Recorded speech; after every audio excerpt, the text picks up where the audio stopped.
Bienvenue à la 6e édition des conférences de l'excellence ESA.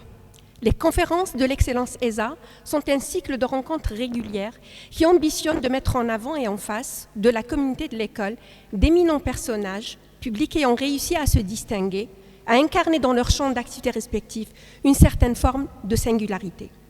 La thématique mise à l'honneur aujourd'hui porte sur l'avenir de la civilisation et l'intelligence artificielle. Elle sera animée par le professeur Mustafa Cherif, philosophe, sociologue et ancien ministre de l'enseignement supérieur. Sans plus tarder, je passe la parole à M. Karet, directeur général de l'ESA, pour nous dire quelques mots. Bonne conférence. Merci Njma, merci beaucoup. Salam alaikum, salam khair alaikum. Bonjour à toutes et à tous. Comme je n'ai pas préparé de discours, je vais essayer de raconter un peu la genèse de tout ça. Donc vous avez bien compris qu'à l'ESA, nous sommes créateurs de sens, ou nous essayons du moins, et nous développons un certain nombre de concepts. L'un de ces concepts, c'est... donc il y a eu les caravanes de l'ESA, vous avez vu dans le film, il y a eu plein de petits projets pérennes dans le temps, notamment le cycle des conférences de l'excellence, et ça s'appuie sur la mise en avant de singularité. Parce que si on regarde les participants à ces conférences, donc il y a eu, peut-être dans le désordre, Yasmine Akhdara, Omar Aktouf, Pierre Rodin, Dahou Djerbel, Olivier Amand, Nordin Taïbi. Donc en fait, des parcours hétéroclites très différents. On va dire le fil conducteur, c'est le parcours, on va dire, singulier qui les caractérise, chacun dans leur domaine, dans les affaires, dans la littérature, dans le management, dans l'enseignement, et ça, l'objectif, c'est d'inspirer nos étudiants à travers ces parcours. Et donc, ça nous ramène à l'événement du jour. Donc, c'est Mustafa Cherif, merci d'avoir accepté de nous honorer par cette conférence. Et je ne peux me retenir de raconter un peu, on va dire, la petite histoire. C'est qu'il y a, on va dire, il y a un club étudiant qui s'appelle Agora, l'un des clubs que vous avez vu dans le film. Ce club-là avait organisé un événement. On avait assisté avec M. Boudguina, qui est un expert en cybersécurité, à un des débats, et on s'est retrouvés à échanger avec eux à propos de l'intelligence artificielle. Et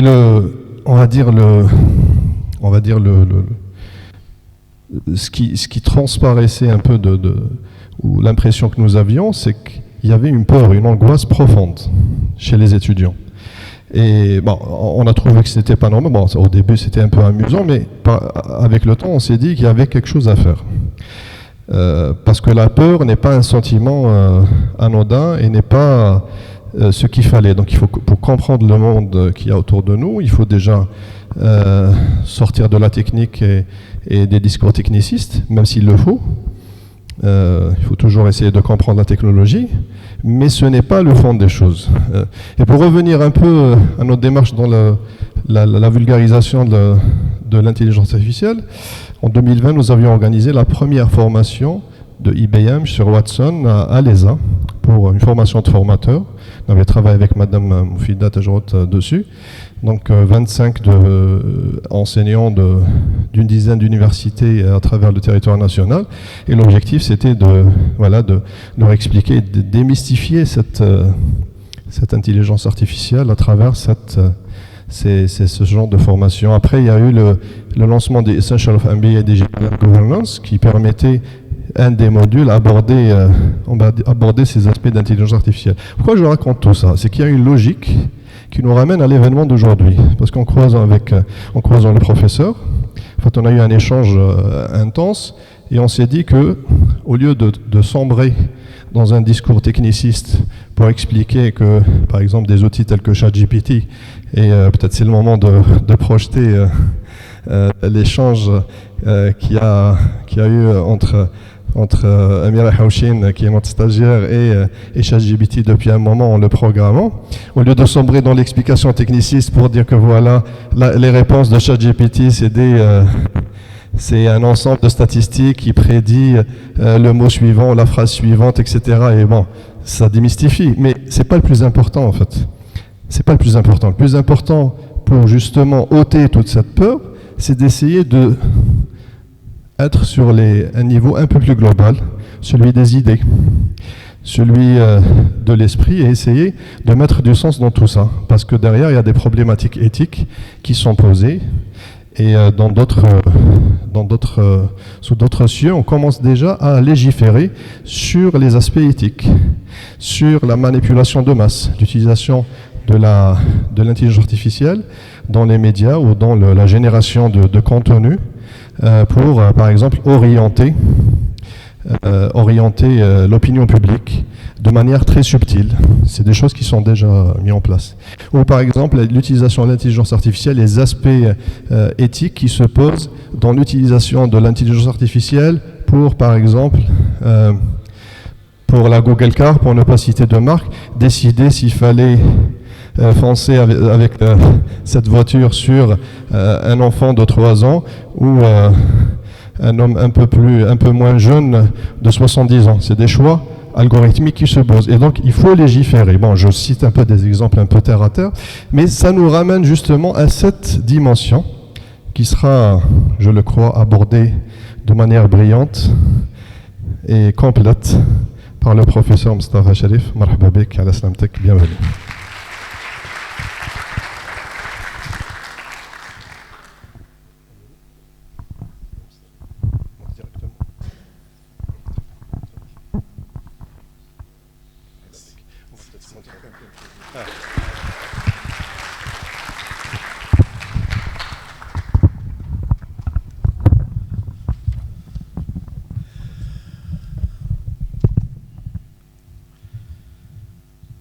Bismillahir Rahmanir Rahim.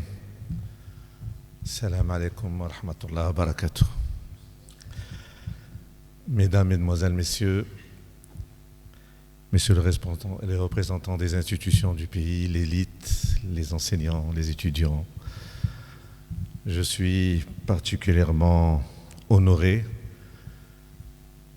de constater que vous êtes venus nombreux, attentifs, à essayer d'écouter une intervention sur un sujet nouveau, redoutable.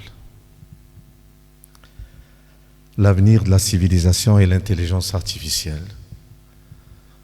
Problématique à la fois audacieuse et un constat sur ce que j'appelle les enjeux.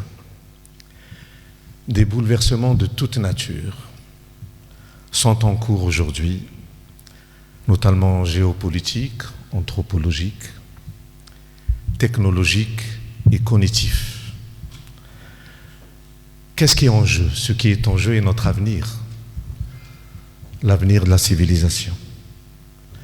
Le surgissement de l'intelligence artificielle est un événement historique dont on doit saisir les enjeux et les impacts.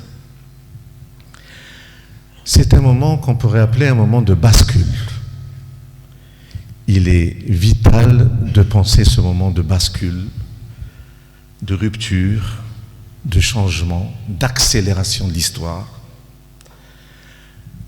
et de comprendre les enjeux civilisationnels, les enjeux globaux, les enjeux fondamentaux. Et on ne peut pas comprendre ces enjeux sans faire le constat ou l'évaluation de l'état du monde dans lequel nous nous trouvons. Car c'est une suite logique, un développement de plusieurs facteurs que l'émergence de l'intelligence artificielle, que l'on ne peut pas isoler des défis auxquels nous sommes confrontés. Ainsi, une analyse s'impose au sujet du contexte et de l'état du monde. Les questions au sujet de la technique symbolisée par l'intelligence artificielle, les questions sont nombreuses.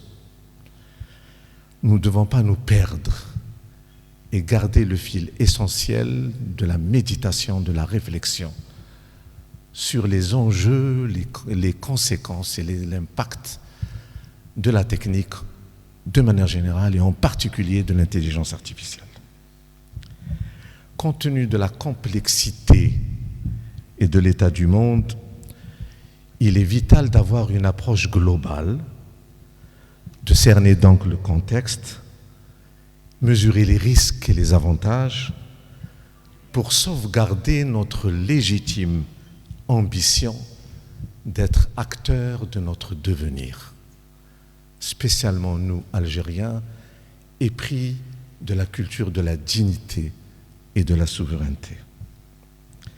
À l'heure de la mondialisation, occidentalisation, c'est-à-dire une mondialisation qui est l'occidentalisation du monde, à l'heure de la féroce compétition internationale et de guerres multiformes, les innovations scientifiques et techniques, la compétence fixent les rapports de force en matière de puissance et de richesse. Mais pour produire un processus civilisationnel, il y a lieu de disposer de bien plus, c'est-à-dire d'un paradigme qui permet de préserver notre humanité, notre sens du monde, notre droit au développement et la possibilité d'articuler l'ancien et le nouveau, l'unité et la pluralité. Car pour nous, ce qui a fonctionné à travers l'histoire et qui parfois a eu quelques paradoxes, c'est que pour nous, et nous devons y tenir, le progrès est total ou il n'est pas. Nous ne pouvons pas nous contenter seulement de la tradition et nous ne pouvons pas nous contenter seulement du progrès technique. Nous avons la légitime vision de vouloir le tout. Sinon, nous serons amputés d'une des dimensions essentielles de l'existence. Sans une pensée ouverte de la synthèse, il est illusoire de maîtriser la complexité à laquelle nous sommes confrontés. L'humanité est confrontée, ni plus ni moins aujourd'hui, qu'à une crise de fin de civilisation. Tous les problèmes se posent en même temps. Problèmes politiques, problèmes économiques, problèmes sociaux, problèmes culturels, problèmes éthiques, problèmes psychiques, écologiques et d'autres dimensions. Tous les problèmes se posent en même temps. La situation est à la fois complexe et paradoxale. Dans ce contexte, nous vivons un affaiblissement du lien social.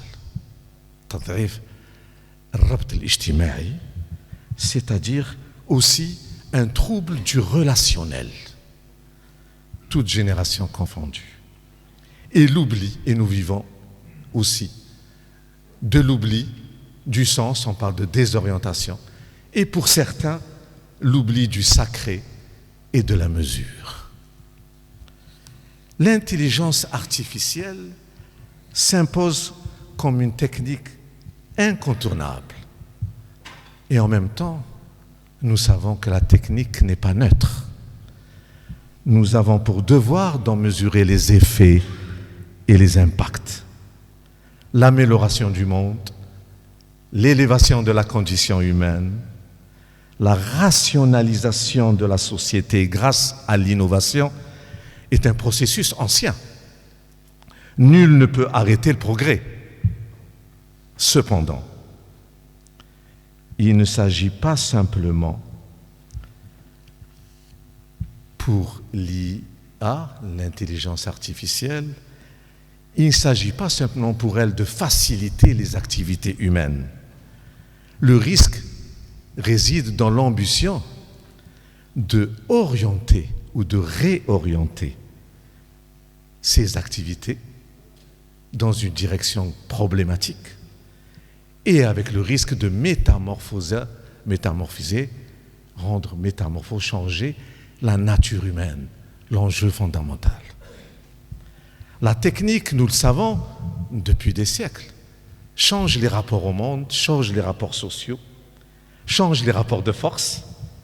Eh bien, l'intelligence artificielle vient exacerber, multiplier cette évolution avec ses opportunités et ses menaces. Face aux défis du XXe siècle, nous devons penser le fondamental, le global, en tant que nation qui a payé un lourd tribut dans sa dimension historique de libération et d'évolution de l'individu et de la société et du territoire. La modernité est problématique. L'intelligence artificielle peut compliquer la situation, mais peut nous aider à les relever à ces défis. Mais pour relever ces défis, il nous faut les identifier. La modernité problématique, aggravée par l'ordre géopolitique, unipolaire, porte en elle les défis de notre temps. Tout le monde parle de la modernité sans maîtriser ses caractéristiques. Nous devons d'abord comprendre ce qu'est la modernité dans l'intelligence artificielle et l'expression la plus récente et la plus symptomatique sur le plan de la technique et de la technologie, ou de ce qu'on peut appeler la technoscience. La modernité peut se résumer en 3 points. Premièrement, l'autonomie de l'individu. Elle se veut mettre l'accent sur l'émancipation de l'individu, l'individu autocentré. Deuxième point, la modernité se veut l'expression de la sécularisation, la séparation entre les différentes dimensions essentielles de l'existence, des pouvoirs, la sécularisation en tant que processus historique qui est à la fois cause et effet de la recherche de l'autonomie de l'individu. Troisième, lié à la condition donc de l'autonomie et de la sécularisation, la modernité considère que le moteur de l'histoire est la raison, et pour elle la raison instrumentale. Comme condition, ces 3 points du développement et de l'émancipation. La modernité, telle qu'imposée par l'Occident et qui se veut mondialisation, qui se veut s'imposer au monde entier, cette version avec ses aspects positifs et négatifs, avec ses opportunités et ses menaces, est ambivalente.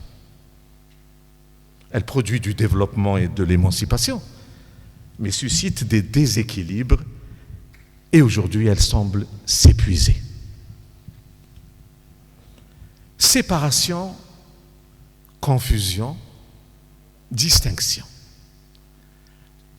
L'anthropologie, la sociologie, le savoir millénaire nous explique que la société ou la civilisation ou les civilisations et les sociétés choisissent une de ces 3 dimensions. Confusion. Confusion entre les différentes dimensions de l'existence, entre le religieux et le politique, le privé et le public, le profane et le sacré, etc. Une confusion. La plupart des civilisations à travers l'histoire ont fonctionné sur cette confusion. La civilisation dite moderne, et certains contestent à la modernité d'être une civilisation, et nous le verrons pourquoi, s'appuie sur la séparation radicale, entre le subjectif et l'objectif, entre le temporel et le spirituel, entre le public et le privé. C'est une des versions de l'anthropologie de ce que c'est une civilisation. Et il y a la 3e, qui est ni confusion ni séparation. C'est la distinction. Distinguer sans opposer, sans confondre. Et c'est, je crois, la ligne force de la civilisation arabo-berbère musulmane, qui a fondé une civilisation, un mode de vie, un paradigme, qui est celui de la distinction, sans sombrer dans la confusion, ni dans l'opposition entre ceci et cela, entre la foi et la raison, entre le cœur et l'esprit, entre la technique et la conduite, entre la vertu et l'intelligence objective. Et c'est à cette dimension que l'on doit revenir, non pas par un souci du passé, mais parce qu'il y a une dimension de ce qu'on appelle la norme supérieure. Il n'est pas possible aujourd'hui, c'est le constat, de vivre sans norme supérieure, mais une norme supérieure qui libère et qui responsabilise. Nous avons le devoir et le droit de forger un autre rapport à la technique, à la technologie, donc à l'intelligence artificielle, et de fonder une autre modernité selon nos besoins et nos finalités. Notre pays, l'Algérie, carrefour des civilisations, de par son histoire et sa géographie, peut contribuer à l'éclosion d'une politique de civilisation dont nous avons besoin, d'une politique d'éducation, d'une éthique qui nous permet l'émancipation, qui nous permet le progrès total, sans perdre un certain nombre de racines, de repères, de valeurs. L'audace, l'ouverture d'esprit, la critique constructive doivent caractériser notre approche. Et pourquoi parler de ces problèmes de fond? Parce que nous sommes confrontés à 3 difficultés majeures que la modernité a produites.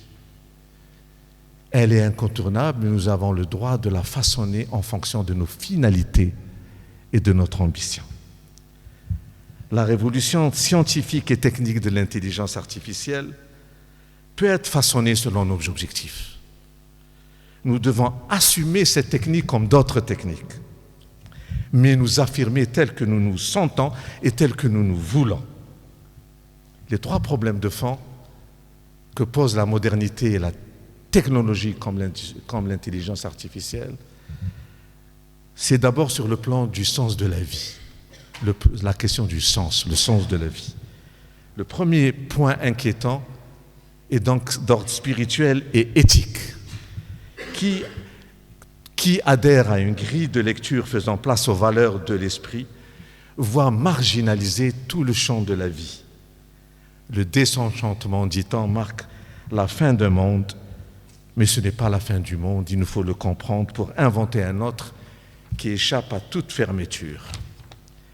La réalité, ce n'est pas simplement la technoscience, la sécularisation et la rationalisation comme mouvement de l'histoire, mais disent la plupart des penseurs et des philosophes conséquents, depuis au moins 3 siècles, la question est la désignification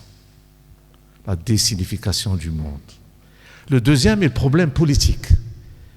Le problème réside dans le fait que la souveraineté des peuples s'est affaiblie et les relations internationales ne sont pas démocratiques. Que faire face à cette problématique du deuxième risque, de la deuxième menace, après la question de la désignification? C'est la question de la dépolitisation. Des puissances où une logique cherche à asseoir sa domination par tous les moyens, y compris par les monopoles des techniques et de l'intelligence artificielle. Le corps social est réduit à un corps productif soumis aux intérêts des détenteurs des capitaux ou des brevets. Nous avons à faire face à ce défi. Sur le plan du savoir et de la connaissance, c'est le 3e défi. Déspiritualisation ou déshumanisation, dépolitisation et déculturation. Nous ne pouvons pas vivre sans sens. Nous ne pouvons pas vivre sans responsabilité individuelle et collective, dépolitisation, et nous ne pouvons pas vivre sans savoir et connaissance, alors que c'est la remise en cause aujourd'hui de la possibilité de penser et de penser autrement. Le cloisonnement et la technicité l'emportent sur le transversal, la diversité et le partage. La mondialisation vise à maîtriser toutes les choses de la vie par l'exploitation des résultats des sciences exactes, appréhender ces sciences exactes comme les seules motrices du développement, les seules pertinentes de la logique du développement. Malgré le travail des sciences humaines, sociales et de la culture, le savoir moderne privilégie les sciences exactes et leurs applications soumises de surcroît à la logique du marché. Quelles sont donc les promesses de l'intelligence artificielle après avoir vu les défis, les menaces de fond, les difficultés, déshumanisation, dépolitisation, déculturation? Quelles sont donc les opportunités, les promesses que peut nous apporter la technique, la nouvelle technologie, en particulier celle de l'intelligence artificielle? Notre époque s'éprouve en opportunité, pas simplement en risque et en menace. Si, et seulement si, se pratique la synergie, c'est-à-dire l'unité de toutes les forces, de toutes les réflexions, de toutes les intelligences nationales et universelles, en décloisonnant les savoirs et en expérimentant une autre manière de vivre, de travailler et de rechercher les connaissances qui nous relèvent le défi. Il nous faut élever très haut la barre de l'ambition. Les réponses techniques sont nécessaires, sectorielles sont nécessaires, mais s'il n'y a pas le fondamental, dans la synergie, nous ne pourrons pas progresser de manière déterminante. L'intelligence artificielle permet d'exploiter les contenus et les données pour nous assister dans notre quotidien, nos projets, nos occupations et nos décisions. C'est sa promesse. Nous assister dans nos occupations, nos préoccupations, nos perspectives et nos défis. C'est une possibilité de réduire le gap, le fossé technologique qui nous sépare des pays connectivement développés. Il est possible de faire un saut sans attendre que la durée, le temps d'autres cycles nous permettent d'avancer. Assister et non décider à notre place est l'enjeu de l'intelligence artificielle. La machine doit être sous contrôle, dépendant du contenu. La question est celle du contenu dont nous sommes responsables. La nature a horreur du vide. Mémoriser, numériser, produire, créer, innover. Partout, nous avons à gérer la complexité, à optimiser nos ressources et performances et à anticiper. Nous avons intérêt à développer cet outil avec des applications ciblées en fonction de nos besoins et de nos spécificités. L'IA repose sur déjà des données connues, des programmes informatiques, des logiques de mémorisation et de traitement de l'information, principalement en fonction de ce qu'on appelle l'imitation du cerveau humain, c'est-à-dire les réseaux de neurones, artificiels bien sûr, en termes d'algorithmes, constitués de serveurs permettant des calculs ultra rapides au sein de bases de données. Cette compétence est une discipline d'avenir, une source de richesse inestimable. L'algorithme, intelligence artificielle, est ce qu'on pourrait appeler la manne de demain, une richesse inestimable comme le sont d'autres sources naturelles que nous vivons aujourd'hui. Il est même question, dit-on, disent les experts, demain de la production, de l'invention d'un master algorithme, un algorithme géant qui fait le lien entre tous les différents types d'algorithmes. Un enjeu qui dépasse les possibilités aujourd'hui des risques. Alors, vous le savez, qui détient l'information détient le pouvoir pour fixer des objectifs, valoriser des ressources, orienter les comportements. Ainsi, les algorithmes, dit-on, sont en mesure d'optimiser les calculs et d'apprendre même au fur et à mesure de son déroulement. Essayons de simplifier. Concrètement, se résume à quoi? Quelle technique l'intelligence artificielle, disent les spécialistes pour résumer schématiquement, à quoi se résument les techniques de l'intelligence artificielle dont nous devons nous préparer à relever les défis? 3. Une technologie de l'automatisation des tâches par des processus robotiques à ce niveau sans exclure toute l'intervention humaine. Se pose donc la question comment organiser la cohérence entre l'intervention robotique et l'intervention humaine. Deuxième technologie, en dehors de celle de l'automatisation, une technologie qui remplace totalement les humains pour des tâches déterminées qui remplacent l'humain. La question est ici, quel enjeu et impact lorsque les humains interagissent avec des outils qui les remplacent dans des dimensions particulières. Troisième technologie, technologie d'expertise, qui optimise l'analyse des données et des problématiques et propose des savoirs performants afin que l'humain puisse les exploiter. La question ici est comment s'assurer de la validité des connaissances, de la validité des propositions et de la qualité de service.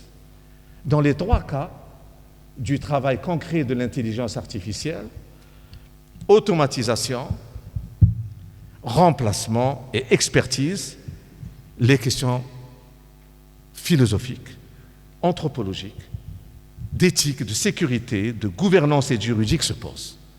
Comment gérer l'automatisation à tous les niveaux, le remplacement de l'acte humain et des expertises dans tous les domaines en fonction des secteurs.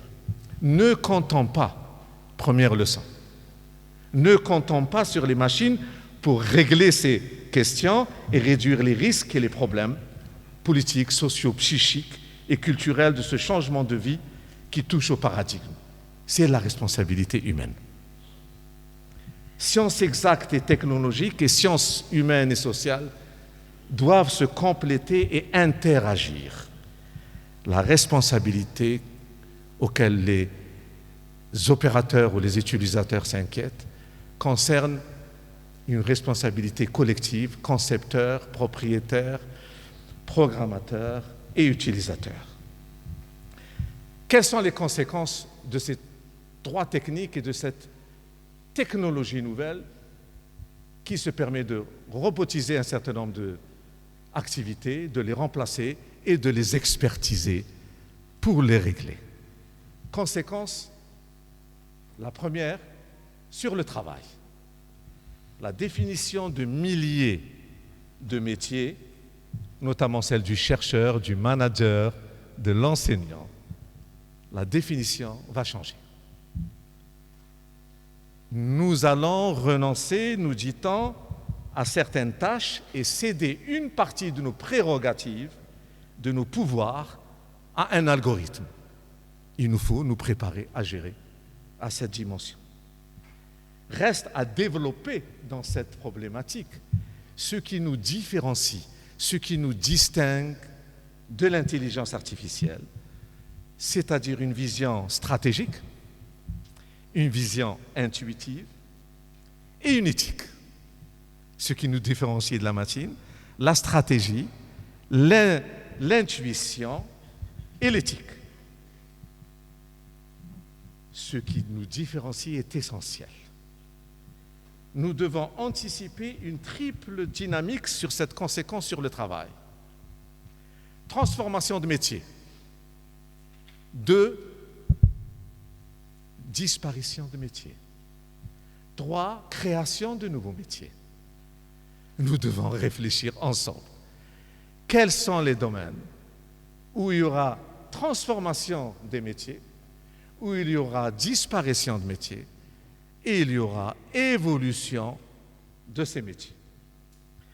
En conséquence, quelles sont les conséquences sur la société de l'intelligence artificielle?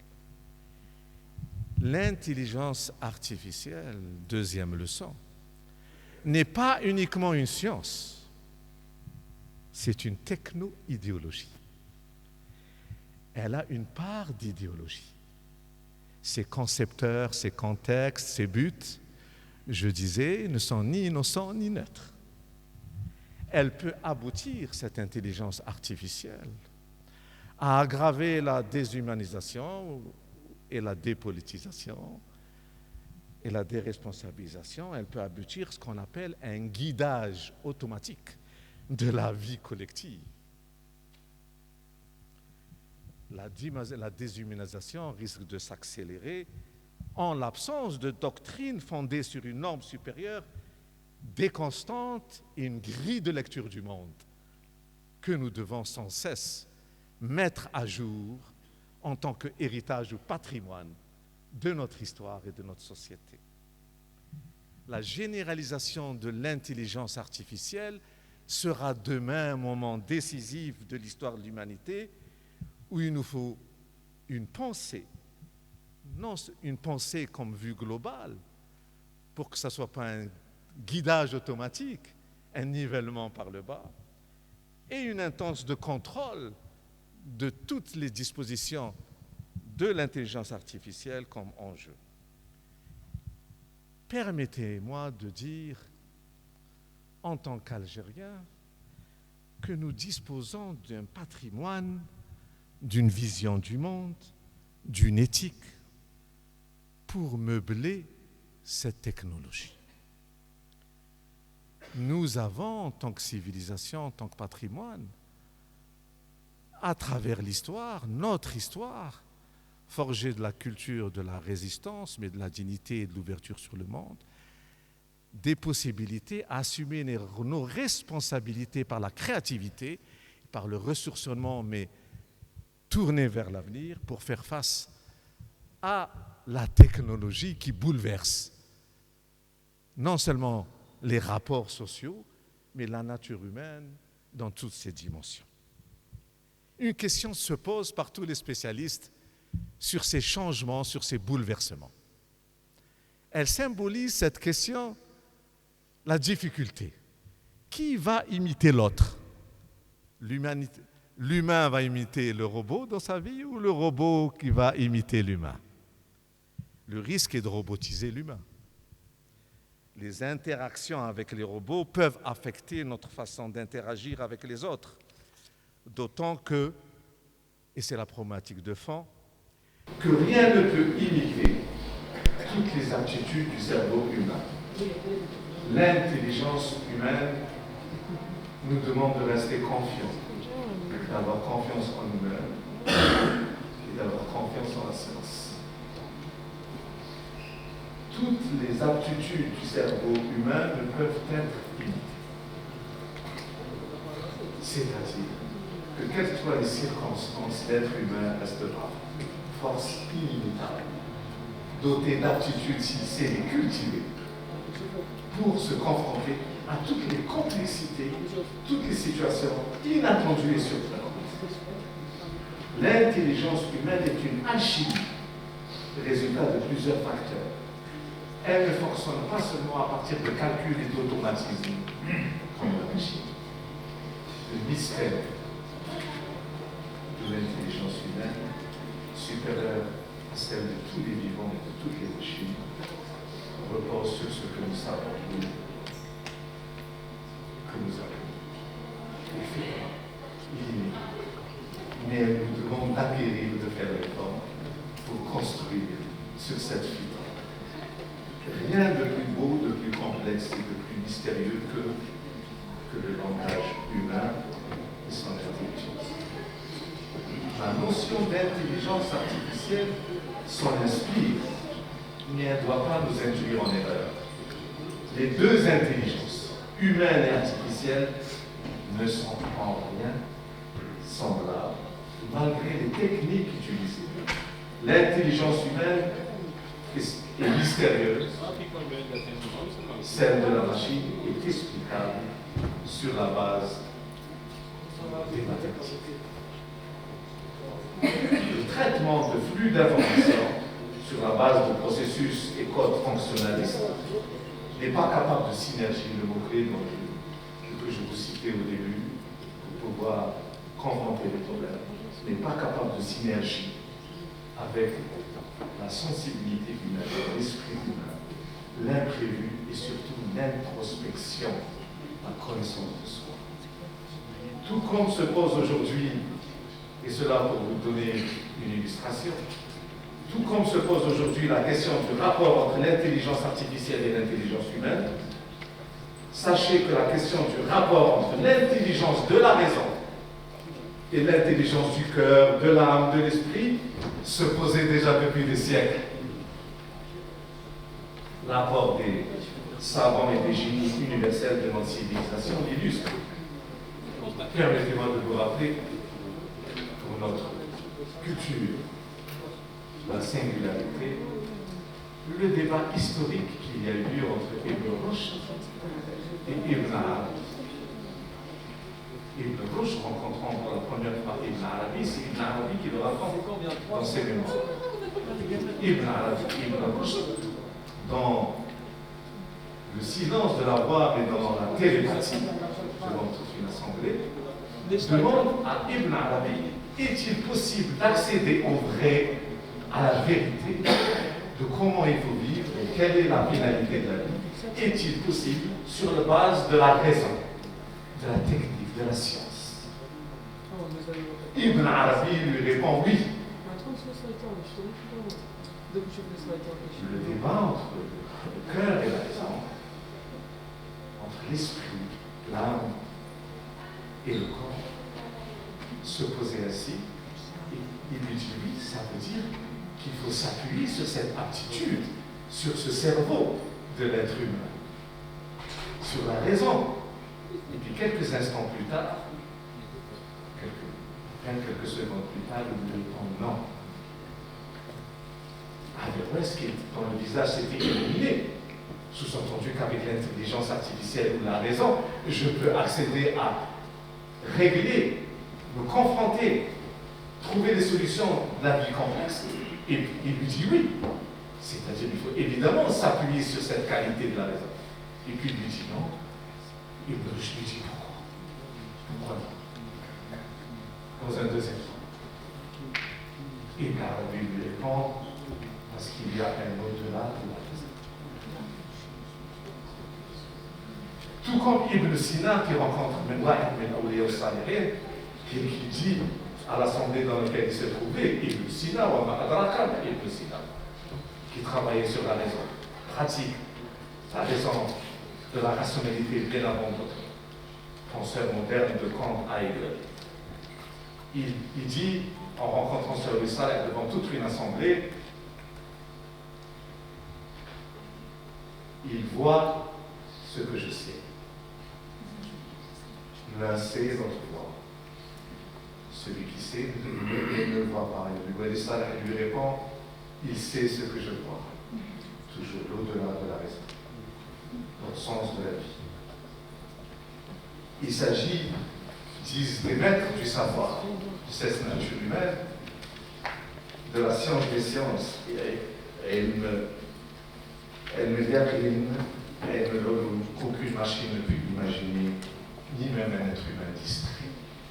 Ce que l'Émirat de Kader disait, bref, et qu'il a écrit ce livre, rappelle le distrait, pour nous dire comment la raison est centrale et qu'il nous faut l'utiliser à bon escient.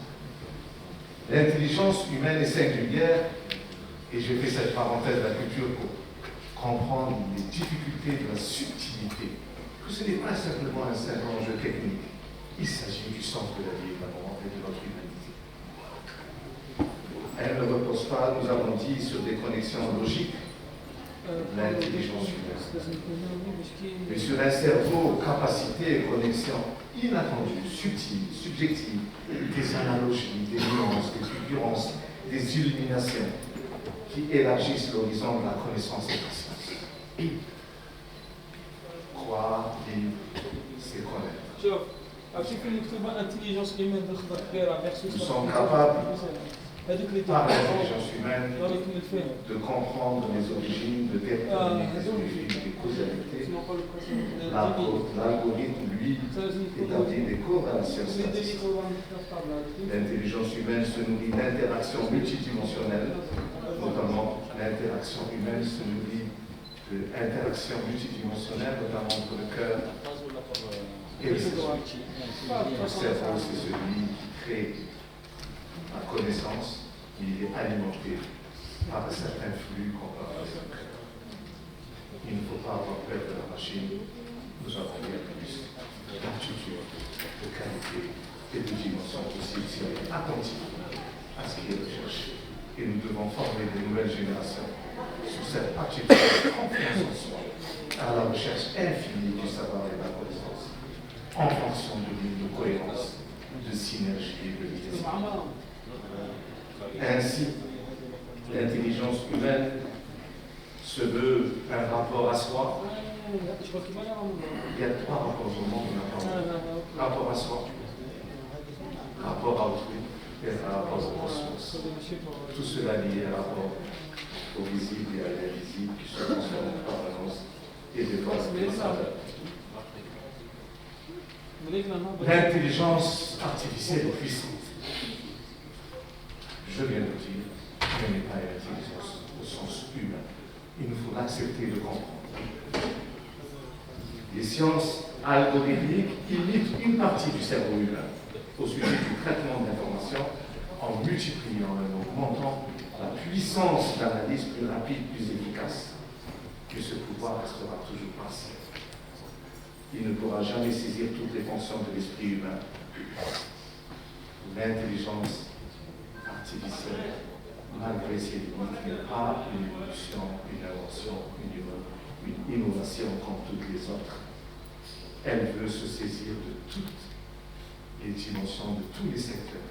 Elle veut changer tous les rapports, tous les métiers, tous les comportements. Il nous faut imaginer ce que sera notre comportement dans 30 ans, c'est-à-dire de nos enfants, de nos petits-enfants. Comment seront-ils dans ce monde connecté, lié au rapport à la machine? Il nous faut donc comprendre, expliquer cette différence entre l'intelligence artificielle et l'intelligence humaine pour ne pas perdre cette opportunité, parce que c'est une opportunité, quelles que soient ses ambivalences. Elle est ambivante, c'est-à-dire qu'elle a deux dimensions, opportunité et menace, avantage et inconvénient. Cela dépend de notre responsabilité.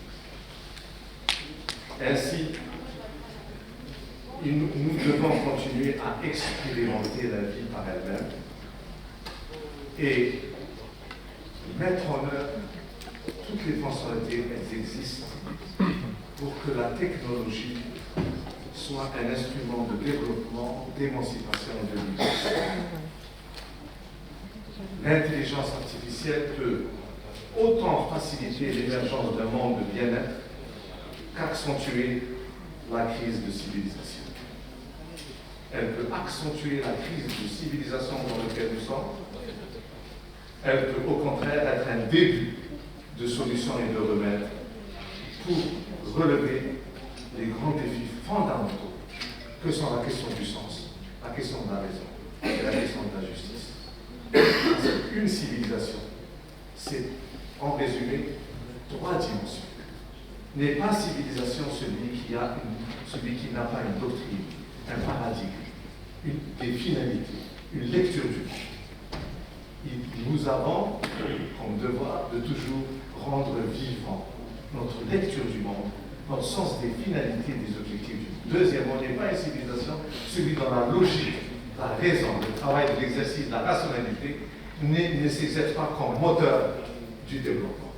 Et troisième condition pour la civilisation, après celle du sens et de la logique, c'est la dimension de la justice. N'est pas une civilisation si le système ne produit pas de la justice dans la répartition des richesses, dans la règle de droit, dans l'État et les institutions comme régulateurs d'une sécurité, d'une stabilité et d'un vivre ensemble qui respecte l'ensemble des données. Alors nous disons à tous qu'il n'y a pas une hiérarchie de civilisation. Toutes les civilisations sont interdépendantes. Il n'y a pas de choc de civilisation, un choc des ignorances. Et nous avons le droit aujourd'hui d'espérer, avec l'intelligence artificielle, de nous assister, de redonner du sens, de mettre la logique et la raison comme centre, comme moteur, et de bâtir une société juste. Ainsi, notre question, quelle est la cité parfaite, ou pour employer le vocabulaire d'aujourd'hui, une smart city, une cité intelligente. Cela relève de multiples facteurs. Notre modèle est celui de l'homme total. Je disais, ni séparation, ni confusion, distinction et lien pour forger un être total, un être de raison, de sens et un être juste. Ainsi, nous devons ni opposer, ni confondre les dimensions de la vie. Authenticité et modernité, corps et esprit, c'est ce qu'on appelle, et nous l'avons à la traduire aujourd'hui, la notion de la voie du juste milieu. La notion de la voie du juste milieu, la voie de l'intelligence humaine, et c'est justement de la mesure. Le juste milieu, ce n'est pas seulement un concept vague, c'est la mesure. C'est la force, la puissance, le centre, le lien qui permet de trouver l'équilibre. Aujourd'hui, les déséquilibres question, c'est à l'humanité de décider des normes de régulation de l'intelligence artificielle comme outil pour retrouver du sens, pour vivre les logiques et produire de la justice. La gestion automatisée des données, la connaissance de l'état du monde peuvent nous permettre d'anticiper et de retrouver une société cohérente et équilibrée. Cela commençait déjà avec l'ordinateur, cet outil dont nul ne peut se passer aujourd'hui par le pouvoir du calcul, sur la base de théories, de probabilités. Mais cela peut devenir une problématique risquée si la priorité est seulement donnée à la dimension techno-économique, et plus encore si on s'imagine donner du pouvoir à la machine qui la dépasse et qui relève de notre responsabilité. Nous savons, l'intelligence artificielle et les algorithmes suscitent une guerre féroce entre les grandes puissances et les multinationales, quel que soit leur domaine d'activité. Ils savent que leur modèle économique dépendra de cette technologie, parce qu'ils savent que des milliards d'êtres humains, et c'est ça la tendance, sont prêts à céder une partie de leur pouvoir et leur prérogative à ces machines pour faciliter la vie. L'IA va toucher tous les domaines de l'activité humaine et la possibilité d'influencer le comportement humain par la manipulation de l'intelligence humaine existe, l'intelligence artificielle existe. Nous savons tous les risques qu'il y a inutile de s'atteler et de s'apesantir. Les questions de souveraineté, de sécurité, de responsabilité, la certification des systèmes d'intelligence, etc. Nous devons les réguler collectivement et nous devons être à l'avance tant sur le plan national qu'international, s'accaparer cette technique, mais en veillant au bien commun, en bonne intelligence et non pas uniformisé. Ainsi, nous l'avons dit, l'intelligence technique, la technologie est incontournable, mais elle n'est pas neutre. Elle est source des développements, mais le risque exige des comportements inattendus de la machine. Nous devons prévenir ce qui est inattendu et qui va bouleverser les comportements, les attitudes, les liaisons et les conditions du développement. Nous avons à élargir nos bases sociales en élargissant la culture de la responsabilité et de l'éthique. L'intelligence artificielle peut exacerber les conditions de la centralisation du pouvoir dans le monde. Nous avons à agir pour avoir notre part de décision dans l'avenir de l'humanité et dans la manière dont sont produits et utilisées ces techniques. Le développement de l'intelligence artificielle peut conduire à une aggravation des inégalités alors que nous pouvons la maîtriser et donner notre option du sens de l'existence. Certes, la coopération internationale pour réguler et maîtriser les technologies et les usages de l'intelligence artificielle est pavée d'obstacles autant que de bonnes intentions, mais nous savons que le grand public adhère et adhérera encore plus à cette technique, quelles que soient les inquiétudes et les préoccupations. Nous avons à éduquer, à humaniser, à civiliser l'usage et le contenu de ces données. Ainsi, elle nous offre de nouvelles opportunités de production culturelle. Elle nous offre la possibilité de démocratiser le processus créatif de l'acte culturel, social et dans tous les domaines. Elle sauve des vies, évidemment, notamment à partir de l'appui des instances qu'elle donne aux sciences médicales, mais elle présente des risques de manipulation dans nombre de domaines. Ainsi, l'intelligence artificielle va changer la façon dont les gens se perçoivent et conçoivent leur place dans le monde. Nous devons les aider à trouver l'équilibre dans les différents types de contenus et de méthodes d'utilisation. Elle va nous aider à comprendre nos forces et nos faiblesses individuelles et collectives. Elle peut réduire l'humain à des données impersonnelles et de marchandisation, mais nous devons les suppléer à cela par la créativité et l'innovation. Il y a un génie humain, un génie algérien dans lequel nous devons faire confiance.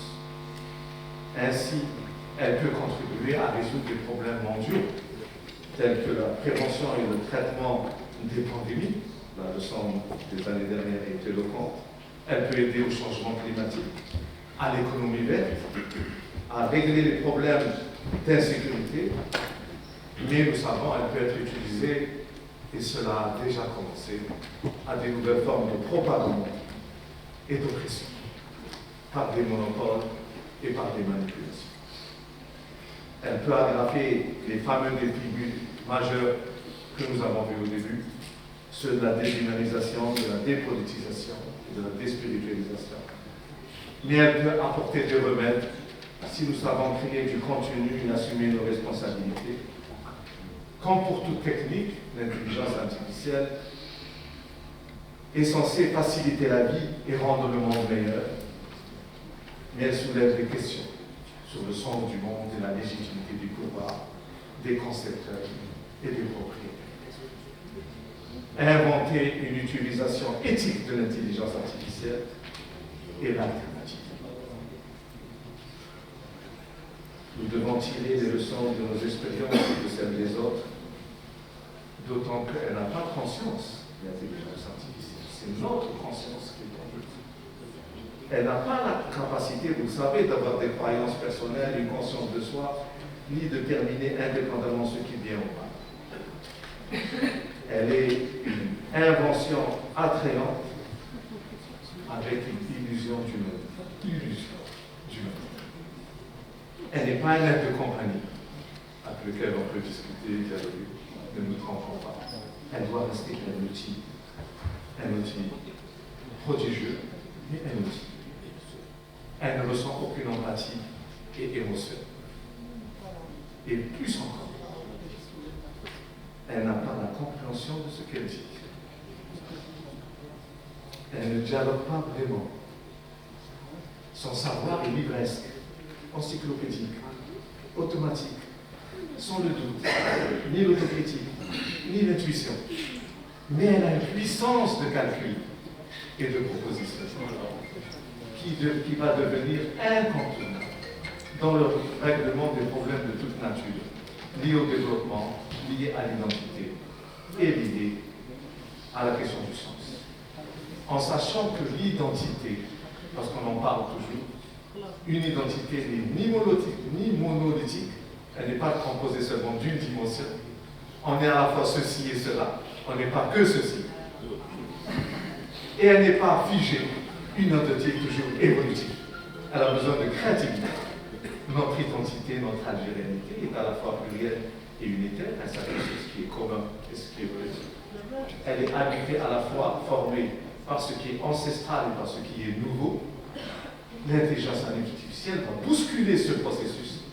Nous avons à l'assumer pour rester nous-mêmes.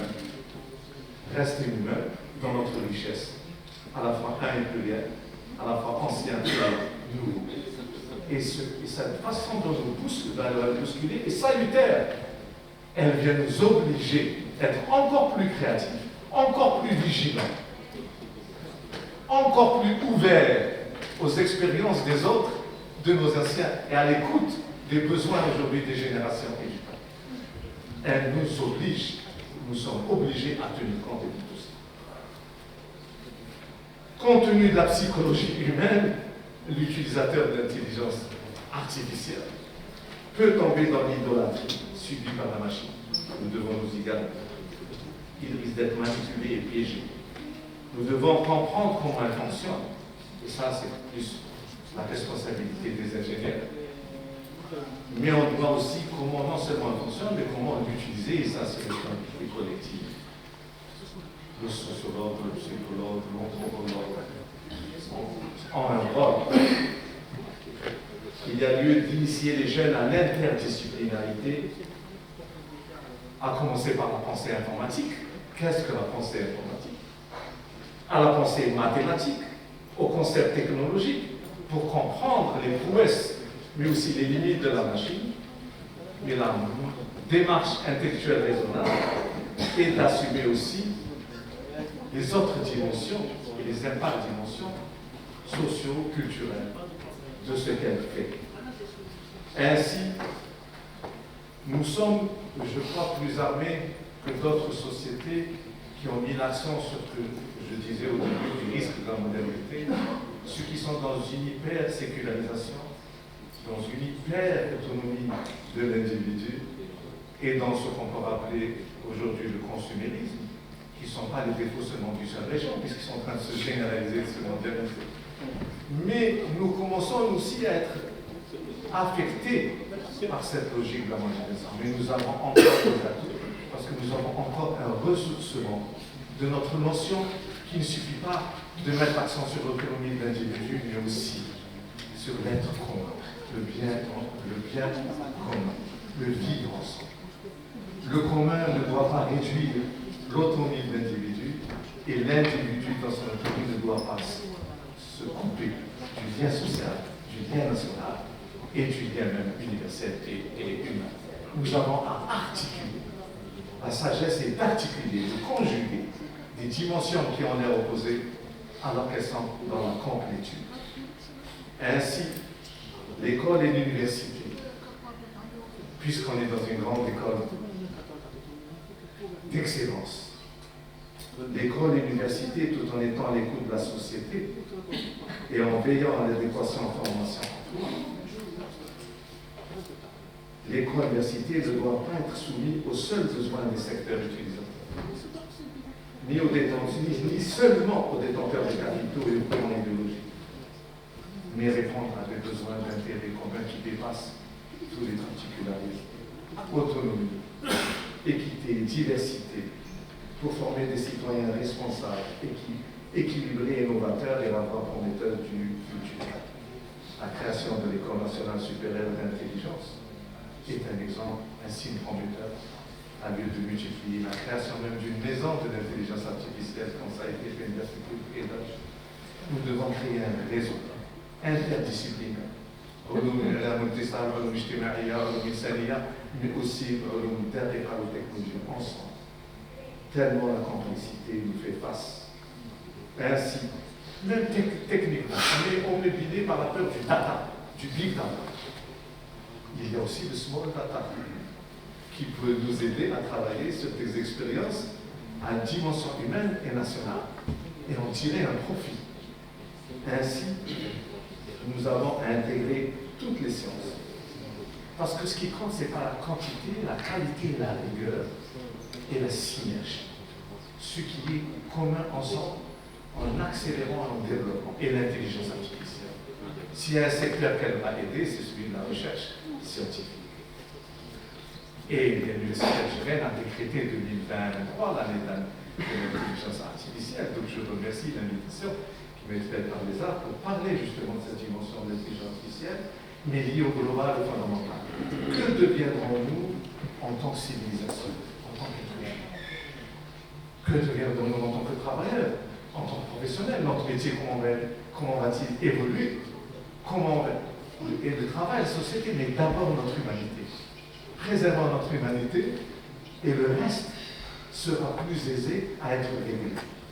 C'est pour ça que je dis que nous sommes dotés bien plus forts de par notre patrimoine, mais en même temps, attention, nous commençons aussi à être perturbés par les seules normes de l'individualité, de l'hypersécularisation et de la dépotisation, et perturbés du dedans et du dehors. Parce que nous avons dans nos sociétés encore des gens qui sont dans la confusion du temporel et du spirituel. Comme d'autres qui suivent l'autre exemple, la séparation totale et la marginalisation des valeurs éthiques. Nous avons à retrouver le juste milieu. Ainsi, notre pays pivot, forgé par la culture de la dignité et de la voie du juste milieu, et je le crois capable de contribuer à ce débat capital sur la base d'un choix de société cohérent. Notre vocation est de donner à penser Notre vocation est seulement de donner à penser et faire prendre conscience de l'importance de s'appuyer sur la technoscience, à condition de ne pas l'imaginer comme la baguette magique qui va résoudre tous les problèmes. Vigilance, détermination, afin d'assurer notre place dans le concert des nations, en transmettant le savoir, en témoignant, en essayant d'évaluer ce qui porte atteinte à ce que nous croyons être vrai et ce qui, au contraire, nous aide à libérer les esprits, à libérer les consciences, à libérer la raison avec des outils rationnels.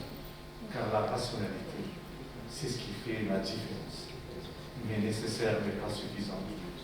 Car comme dit, je finirai sur une parole, toi qui cherches le secret du développement du bonheur, reviens sur tes pas, il est en toi. Je vous remercie.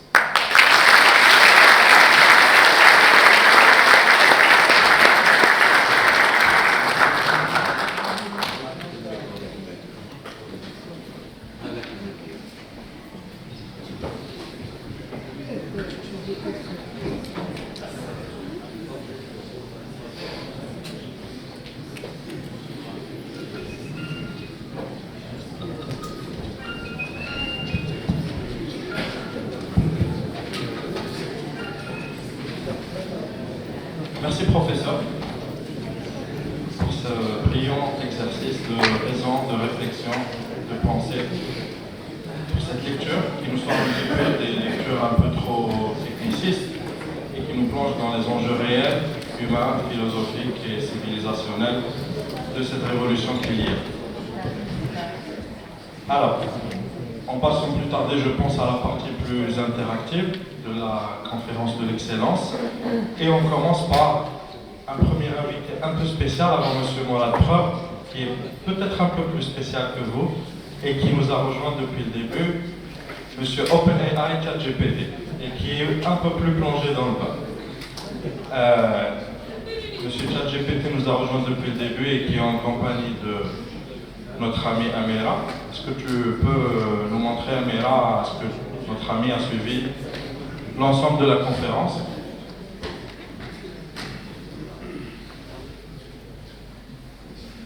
Alors, moi qui étais à côté de Amira, j'ai un peu eu l'occasion de suivre que pendant l'ensemble de la conférence, Amira a introduit donc des requêtes qui sont un peu un résumé de ce que racontait le professeur, et ChatGPT semble avoir un avis assez précis sur l'ensemble des commentaires du professeur.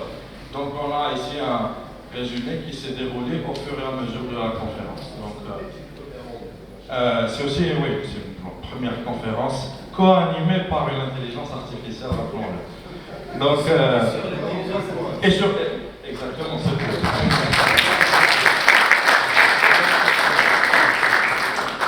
Alors, merci Amira pour le résumé. Est-ce qu'on peut, sans plus tarder, directement demander à ChatGPT ce qu'il a pensé de la conférence?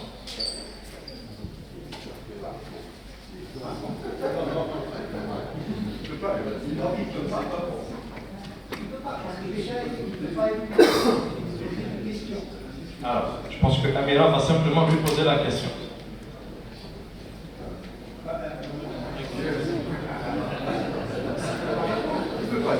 Alors, on lit à haute voix au fur et à mesure que ChatGPT répond. Alors, en tant que modèle de langage, je n'ai pas de sentiment ou d'opinion. Ah, on s'y attendait. Cependant, je peux dire que la conférence abordait des sujets importants et actuels tels que l'éthique de l'intelligence artificielle et ses impacts sur la société. Le professeur Mustafa Cherif a apporté des réflexions intéressantes sur les défis et les opportunités liées à l'IA, ainsi que sur les enjeux éthiques et philosophiques associés à son utilisation. C'est clairement pas aussi profond que la réflexion du professeur, mais ça aussi on s'y attend. Alors, on pose une autre question à ChatGPT. D'accord? D'accord, très bien. Bon, on passe à ça. Alors, Monsieur Preuve, micro, s'il vous plaît. Oui, oui. Alors, on prend 2-3 questions à la fois, d'accord 2 minutes chacun, s'il vous plaît, pour ne pas dépasser. Monsieur Claude.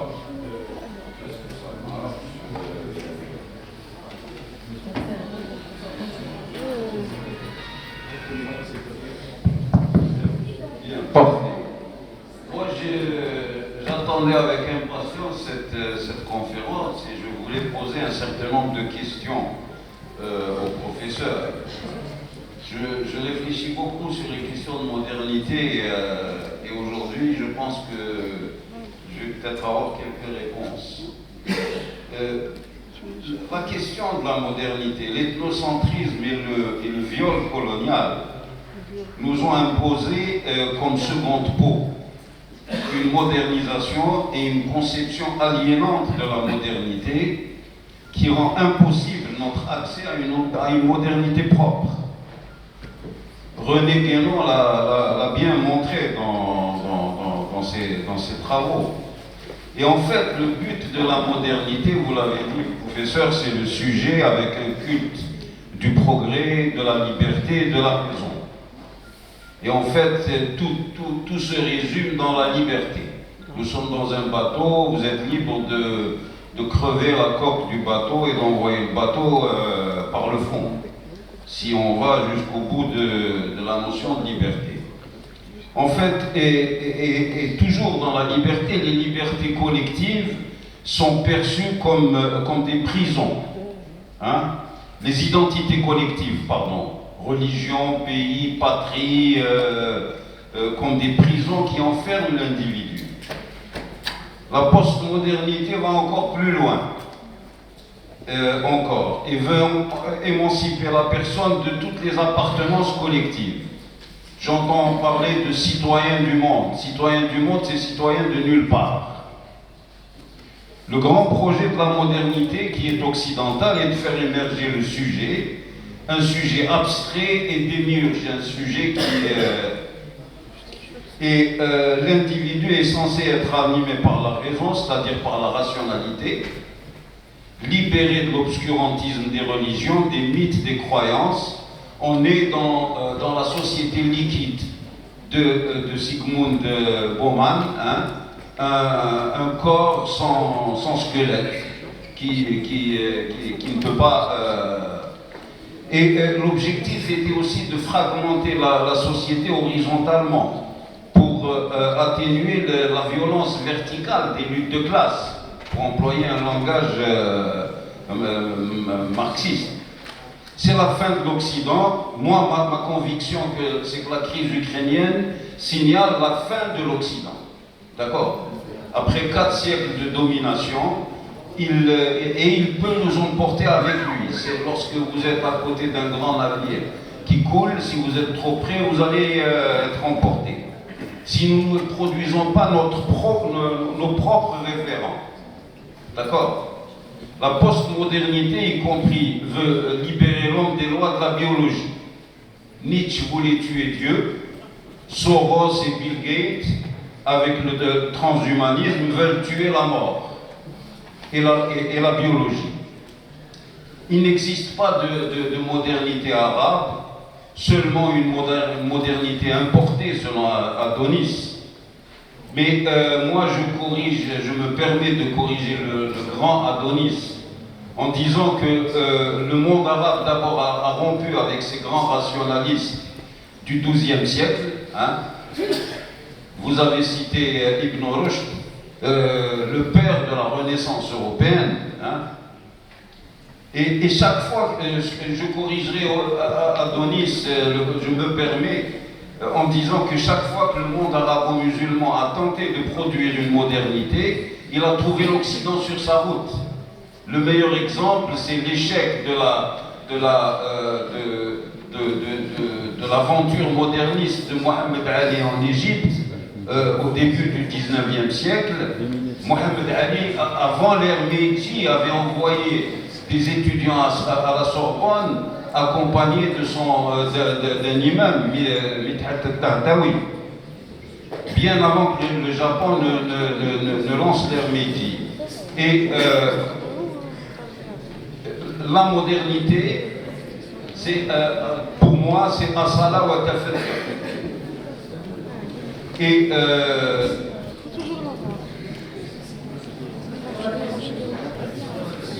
hein? Donc, la question, c'est les tigres asiatiques nous ont appris, avec leur expression du riz à la puce, hein, qu'on ne construit pas une modernité sans s'enraciner dans sa spiritualité et dans ses valeurs. Voilà des questions que je voulais vous poser. Hein.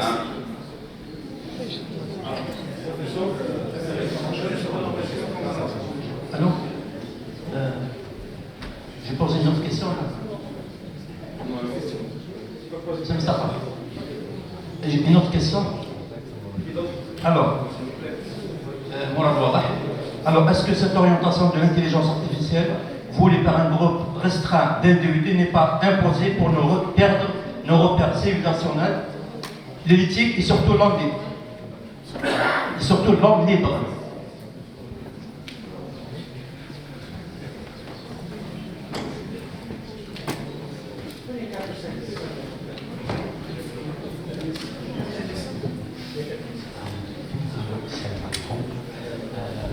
Je voudrais signaler, je suis professeur de sociologie, professeur. Voilà, je voudrais signaler la profondeur de l'analyse du professeur Mustafa Cherif sur un ensemble d'enseignements.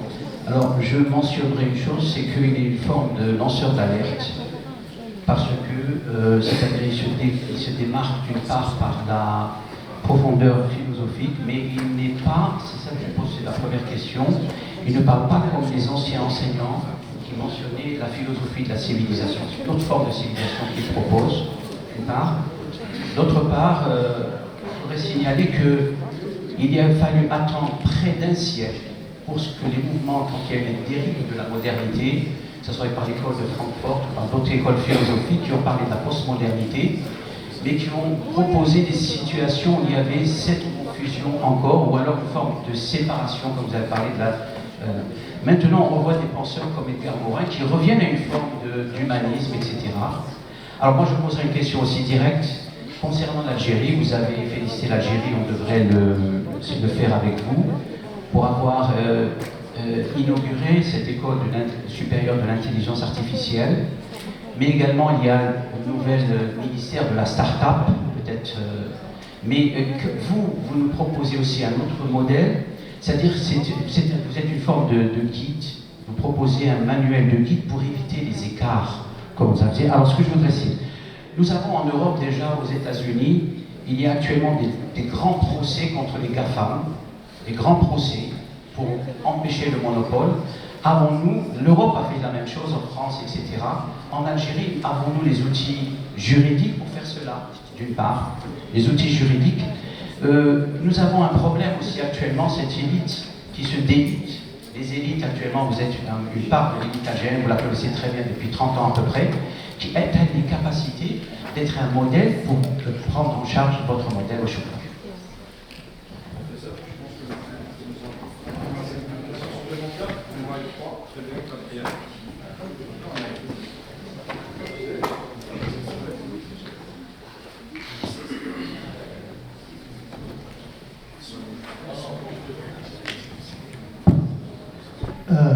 Je crois que la question qui est posée là au tableau, justement, c'est un peu ce que n'est pas l'intelligence artificielle. Vous dites à nouveau une question à poser au professeur, l'intelligence artificielle ne peut pas poser de questions, parce qu'elle ne réfléchit pas. Le professeur a fait un exposé qui n'est pas sur Internet, qui n'est pas dans la base de données de ce code, et par conséquent, il est incapable de répondre à cette question. Et je pense que c'est une très bonne illustration des limites de ce qu'est l'intelligence artificielle et de ses limites. Le professeur a créé un exposé, une communication, a donné des points de vue personnels dans le sens d'une créativité, de choses qui n'existent auparavant, alors que l'intelligence artificielle est incapable de répondre à une question simple. Avez-vous une question à poser au professeur?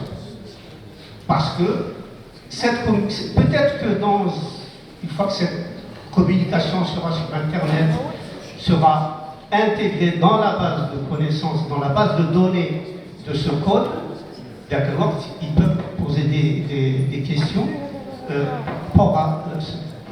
et c'est exactement la grande différence, je pense, monsieur Mustafa Chérif, que ce n'est pas ce qui différencie l'intelligence artificielle et l'intelligence humaine, ce n'est pas les sentiments, ce n'est pas le cœur à mon avis, parce qu'il y a des codes, il y a des modèles de sentiments en intelligence artificielle. Vous pouvez donner votre texte, vous pouvez le donner à un algorithme et il peut savoir quel est votre état. Est-ce que vous êtes heureux? Est-ce que vous avez un pressentiment?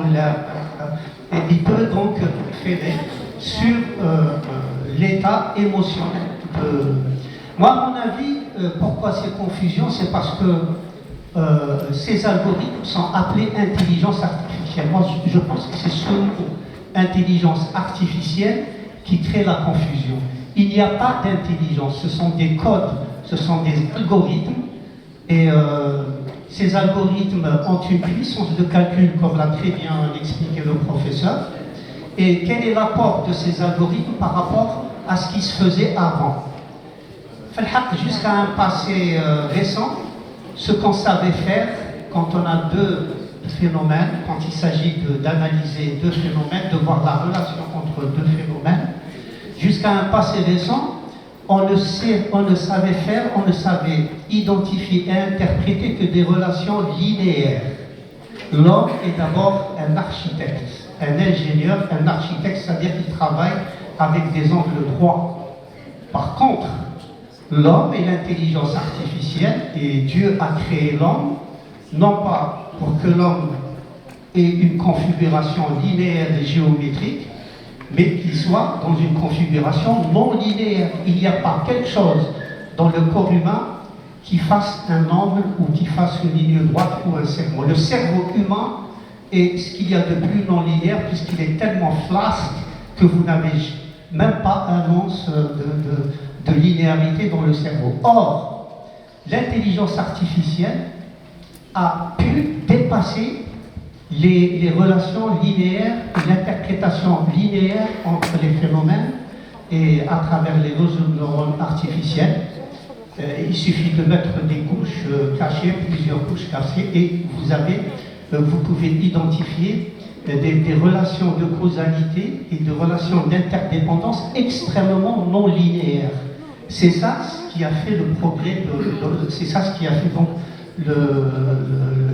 l'innovation, mais ce n'est pas de l'intelligence, c'est simplement la possibilité de traiter de relations entre phénomènes qui soient fortement non linéaires, ce qu'on ne savait pas faire avant.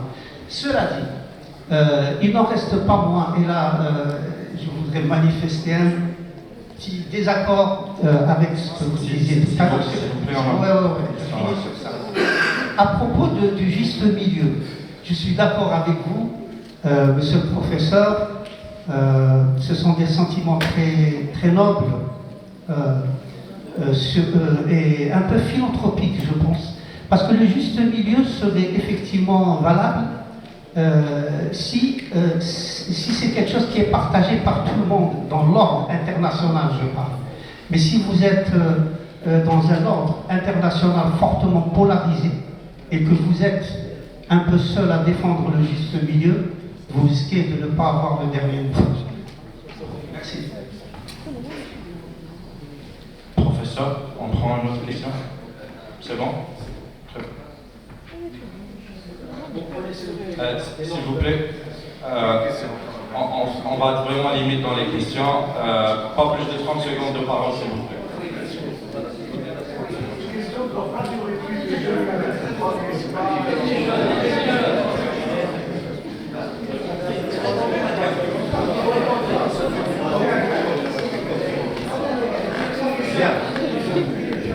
Ensuite, je vais répondre à cette partie des questions, pour ne pas oublier l'essentiel, et passer à une autre dimension essentielle avec vous, avec notamment les étudiants, j'ai besoin de les écouter.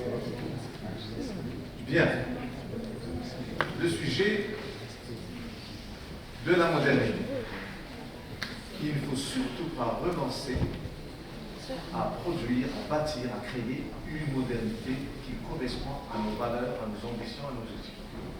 Ou sinon, on se soumet à un modèle où on n'a pas d'alternative. Nous avons le droit à l'alternative. René Guénon, il dit que c'est inconciliable tradition et modernité, mais il parle de la modernité occidentale. Nous pouvons concilier et une modernité, une forme de progrès techno-scientifique, avec nos propres repères, valeurs, normes, ou sinon, c'est impossible. Nous avons la possibilité, c'est difficile mais pas impossible, de réaliser, de bâtir une société, un projet de société, une civilisation qui puisse conjuguer et articuler. Nous ne voulons pas renoncer. On veut tout, le matériel et le moral, le spirituel et temporel, l'efficacité et l'éthique. Nous avons le droit d'être exigeants, de demander l'ensemble des domaines, pas simplement l'efficacité, mais aussi l'humanisme, etc. Donc c'est notre exigence. Juste milieu, c'est la même chose. Aujourd'hui, le rouleau compresseur de la mondialisation marginalise tout ce qui mène à l'équilibre et au juste milieu, puisqu'il déshumanise, il dépolitise, il déspiritualise, il nous pose des problèmes de fond. Raison de plus pour montrer notre génie et notre légitime droit à vouloir vivre tel que nous nous sentons et tel que nous nous voulons.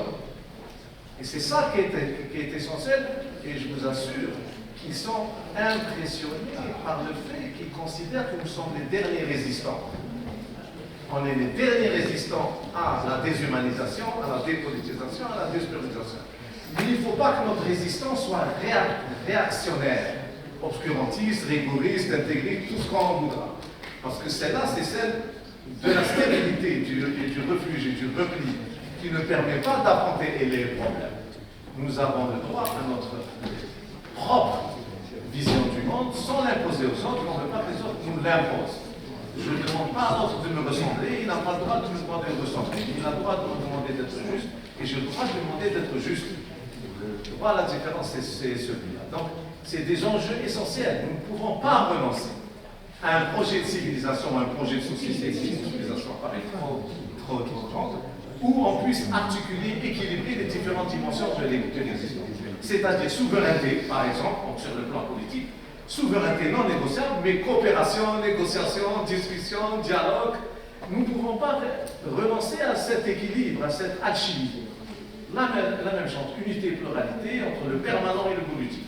Certains ne mettent l'accent que sur le permanent, ils nous coupent du progrès. Certains nous mettent l'accent que sur le progrès et nous coupent de nos racines. Nous avons le droit d'exiger les deux. Et c'est une éducation. L'école joue un rôle essentiel, l'université et la pensée, les spiritualités collectives, les médias et la mosquée, les éducations, l'ensemble des responsabilités pour forger un être. Et nous sommes, nous, dans notre algérienté, capables d'articuler et de causer. Notre algérienté est spécifique, sans prétendre à des particularismes. Mais nous avons notre propre humanité, nous avons le droit de la défendre. Et c'est possible. Tant que c'est possible, nous travaillerons un jour peut-être pour l'humanité entière l'impasse. L'impasse qui mène à la confusion ou l'impasse à cause de la séparation. Alors que nous voulons distinguer, équilibrer et arranger. Donc un guide, lui, cette conférence, le projet d'être un petit livre de guide et développé en approfondissant sur comment nous allons nous comporter, nous conduire. Il a bien dit, je suis venu du Utbim al-Akhlaq. Je suis venu pour parfaire les... Il y a 30 termes, 30, les Arabiques, 30 termes pour parler que d'éducation, à partir du Coran. C'est seulement du Coran, j'ai pas seulement de la langue arabe en général. Le soulouk, l'adab, l'akhlaq, l'ihsan, extraordinaire. L'essentiel, c'est ça, c'est comment parfaire le comportement et l'éducation. Le reste et la technique, ça se maîtrise. Aucun problème, aucun essai complexe. Les plus difficiles algorithmes, les plus difficiles essais techniques.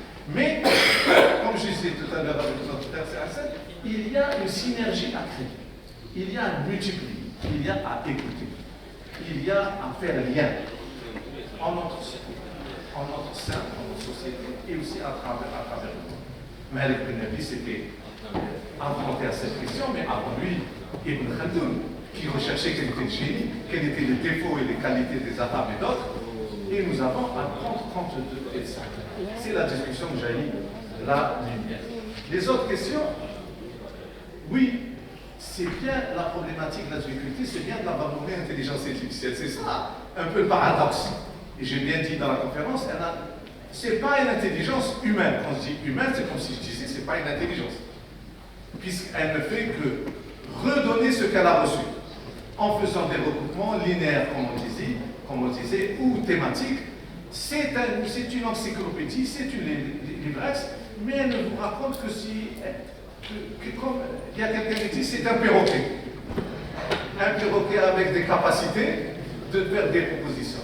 Mais ce qui l'intéresse dans l'intelligence artificielle, c'est pas seulement de lui dire, tu assumes la fonction de l'écrivain public d'hier, que tu lis un poème, que tu lis une histoire, que tu lis un mémoire, que tu lis...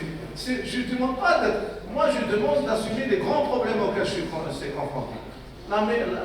L'utilisation performante et puissante de notre agriculture, de notre industrie, de régler des problèmes de bureaucratisation, de régler des problèmes d'adaptation de l'apprentissage en fonction de mes besoins. C'est ça qui m'intéresse. C'est pas seulement qu'un perroquet vienne me répéter de manière intelligente et subtile ce qu'on lui donne. Je veux qu'elle m'assiste en tant qu'intelligence humaine qui est inimitable, mais qui, sur le plan matériel, physique ou biologique, reste limitée. C'est cela, mon intelligence dont j'ai besoin aujourd'hui. Pour faire un bond, nous avons la possibilité de faire un bond technologique et cognitif exceptionnel si on sait s'accaparer cette technique en fonction de nos objectifs et de nos besoins. Et nul n'a le monopole de la vérité. Nous avons besoin d'échanges et de comparaisons entre les disciplines et entre toutes les compétences. Donc, oui, il s'agit bien de tous les enjeux intervenant par les deux langues libres. Donc, il s'agit bien de la liberté que nous avons. Mais nous avons notre culture qui dit liberté responsable. Il n'y a pas de liberté sans loi, éthique, juridique et autres.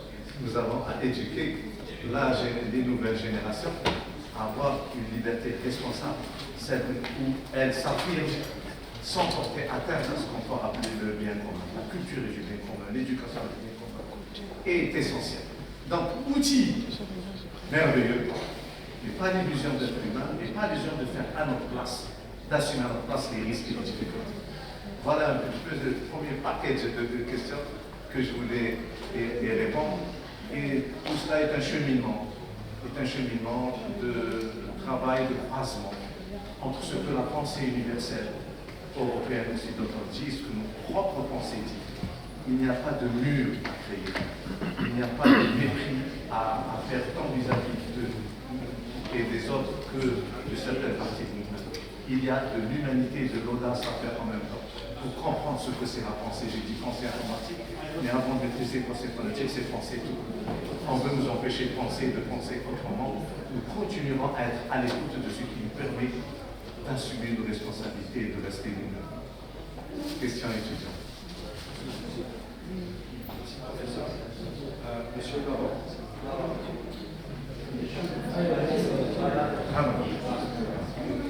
Faites passer l'étudiant avant moi et je constate. Allez-y, posez votre question. Merci, docteur Ahmed. Bonjour, ça va? Il faut parler d'horloge civilisationnelle ou de calendrier civilisationnel. Il faut parler que cette horloge civilisationnelle, elle a des présupposés. Soudain qu'on ne pourra pas outrepasser. Malik ibn Abi, que vous avez cité, avait les réponses. Mais depuis, on a évolué de façon très linéaire, voire très saccadée. Question très simple. Comment faire comprendre aux masses le fatalisme qu'on ne va pas demain devenir une superpuissance, mais les faire travailler dès maintenant, puisqu'il n'y a pas de modernité que du présent. Merci. Votre question? Merci. J'ai le micro, je crois. Je remercie l'étudiant et je vais prendre comme lui 2 minutes. De telle façon que chacun prend 2 minutes, ce sera très très rapide. Et vous aurez beaucoup de questions.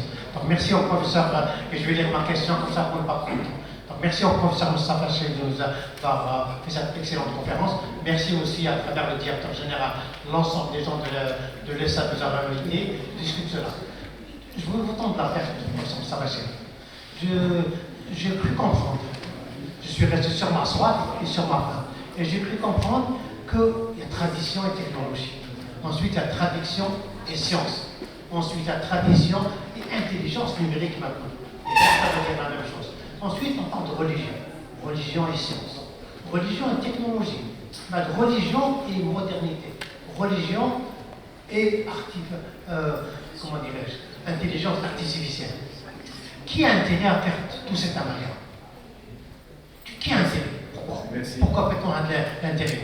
De tout temps, la religion a existé, les religions ont existé avec S. Il y avait de la science, il y avait de la technologie, il y avait du numérique. Est-ce que c'est une vision qui était dans le temps colonial et maintenant qui est passée une vision néocoloniale? Est-ce qu'il y a des puissances au niveau mondial qui font exprès pour que cela soit comme ça qu'on avance? Est-ce que c'est les grandes entreprises internationales qui sont derrière cela? Et on regarde à travers ces grandes, je vous cite un exemple très simple, très clair. Les puissances européennes nous sortent tout le temps, dans le domaine de la religion, un problème de voile. Le problème de voile est un habit vestimentaire qui n'a aucun rapport. Mais il est tout le temps sorti. Donc, disons que la religion est une vie privée, la technologie c'est autre chose. Et merci. Merci beaucoup. Les étudiants, pas très jeunes. Salam alaikum. Je tiens vivement à vous remercier, professeur. Ma question est très simple et très rapide. Donc, on parle d'intelligence. Si je parle d'algorithme, effectivement, je suis d'accord avec vous. Actuellement, s'il y a du code à développer, donc il y a une séquence d'instructions que l'ordinateur est en train d'exécuter d'une manière, on va dire, par étape, effectivement, il est en train de traduire, suivant des modèles mathématiques, ce qu'on lui donne, il le traduit pour donner des réponses. Maintenant, quand on va passer aux ordinateurs quantiques, il va y avoir un point d'interrogation avec ce qui va se passer. Ma question elle est très simple. L'excès d'une chose, on dit généralement, tue cette chose originale. La question est, est-ce qu'un excès d'intelligence artificielle va tuer le premier mot de la phrase intelligence artificielle qui est l'intelligence, et ce qui va rester que de l'artificiel? Je vous remercie. Allez. Oui. Merci beaucoup, professeur, pour votre intervention. Vous avez parlé effectivement que l'intelligence artificielle va aider à décloisonner les savoirs, mais nous aussi, en tant qu'éducateurs, nous sommes aussi une source pour cette intelligence artificielle. De l'autre côté, ça m'a donné un préambule à ma question, et même Ali a dit qu'en fait, le challenge, c'est d'apprendre à nos enfants des choses que nous n'avons pas appris, puisqu'ils ont été créés pour une autre période que la nôtre.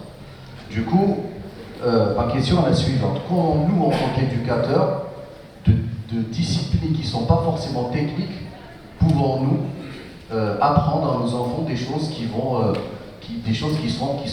confrontés à de nouvelles choses, qui sont de nouveaux challenges? Comme disait le professeur Dan, c'est en fait l'idée, c'est pas de juste leur apprendre le quoi ou le pourquoi, mais aussi le pourquoi pas, puisque on sera forcément en face de nouveaux challenges et nos étudiants seront en face de nouveaux challenges. Merci beaucoup.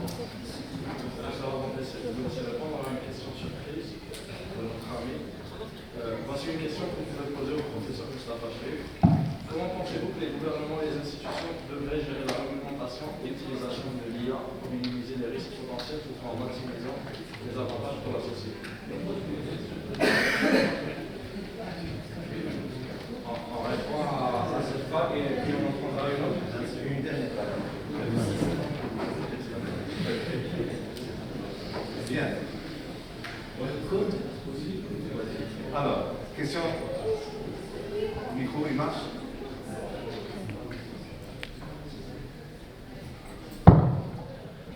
Question sur le fatalisme. Il y a une question sur le fatalisme. C'est la pire des choses, le fatalisme. Il faut renoncer à rien. Il faut rester dans une volonté, une espérance, un engagement. Et il faut féliciter les étudiants et la jeunesse qui, justement, restent engagés pour parler de la question. Donc, de ce qu'il faut apprendre et de comment se conduire. S'il y a quelque chose qu'il faut éviter et qu'il faut véritablement dévitaliser, c'est le renoncement. Il ne faut jamais renoncer. Donc, fatalisme, C'est ce qu'a voulu une culture coloniale ou non coloniale donner liée à cette question du tawakkul ou à la question d'une autre dimension au rapport au temps. Notre rapport au temps est essentiel. Notre rapport au temps n'est ni linéaire, il est toujours, chaque instant que nous vivons est considéré par l'esprit spirituel comme un temps d'éternité. Rien n'est donné d'avance. Puisque rien n'est donné d'avance, il faut agir. On ne sait pas. On dit souvent dans la culture populaire, cette culture de l'interrogation, mais en même temps de la responsabilité.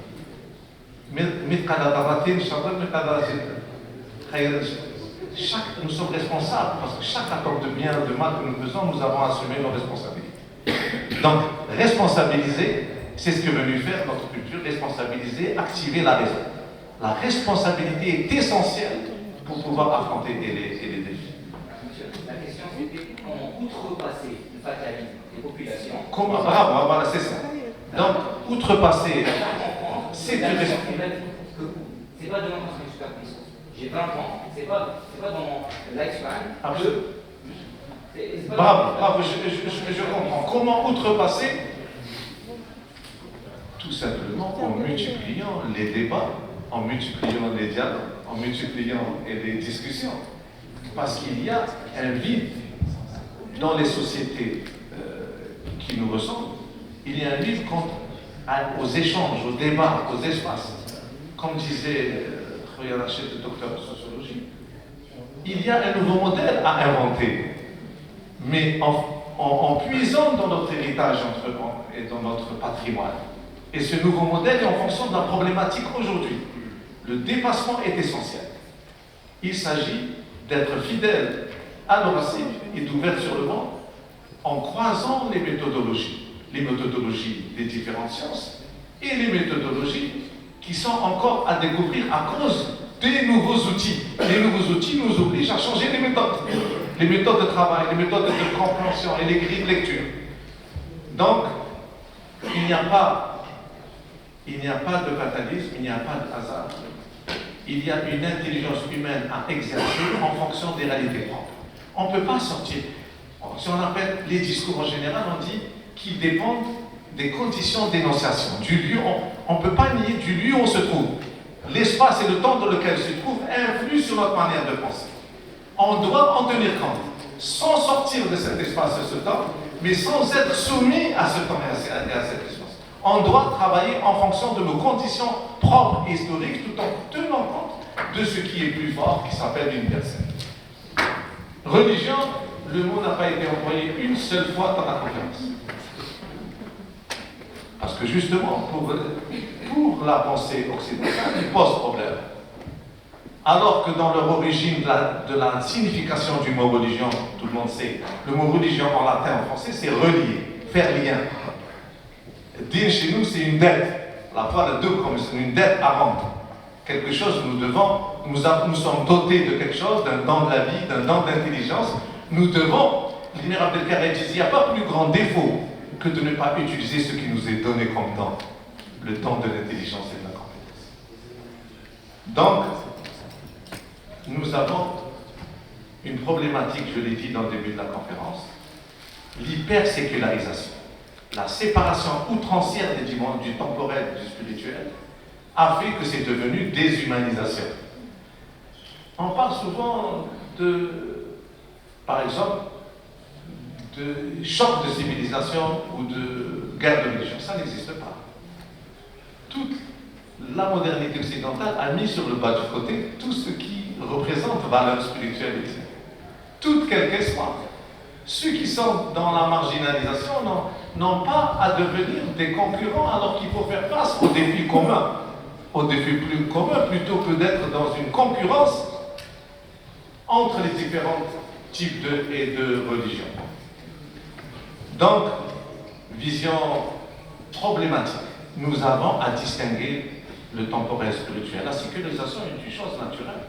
Lorsque le prophète a créé la première dimension de l'État à Médine, c'était l'État pour tout le monde.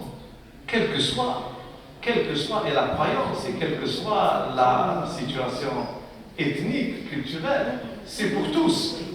La sécularisation n'a pas à nous faire peur.